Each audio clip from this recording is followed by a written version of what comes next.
Hello mga ka-flip, ako si Mac Duterte, hindi ako si Digong at lalong hindi ako si Ronald. As you can see, may buhok ako. Marami akong gustong sabihin, mahaba itong kwento ko. Willing to wait ba kayo? Alam nyo dito sa Mac Duterte, ang order nyo ang masusunod. At pag kayo na-cancel dito, pwede nyo silang batuhin ng burger. Because customer is always right. But kung yung order nyo naman ang ika-cancel nyo, pabatuhin ko rin kayo ng burger. Because it angers me. Anyway, napanood nyo ba yung kalokohan ni Vice?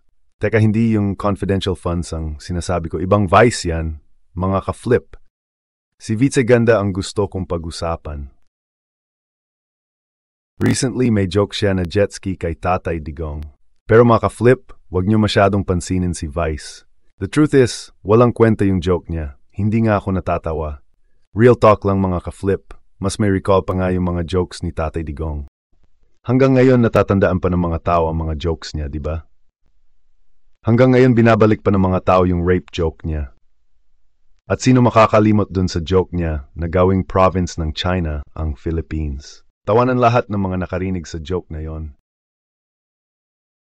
And lastly, yung original jet ski joke ni Tatay Diggs.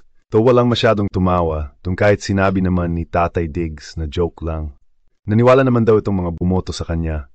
Joke nga lang daw. Isa na lang, yung pagdamay ni Tatay Diggs kay Kristo. Hindi siya nagjo-joke doon. Talaga lang isang malaking question sa kanya yung nangyari kay Kristo. Kaya wag niyo pagtawanan.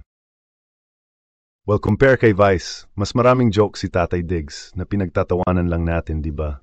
Sabi nga ni Marcoleta, napakawalang yung tao ni Vice kasi nadamay pangalan niya. Ano ang lesson? Idamay mo na pangalan ni Kristo. Wag lang pangalan nila para walang issue.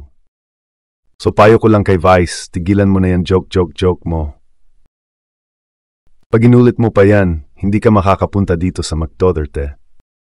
At kung makapasok ka man, ideklara kita, persona non grave.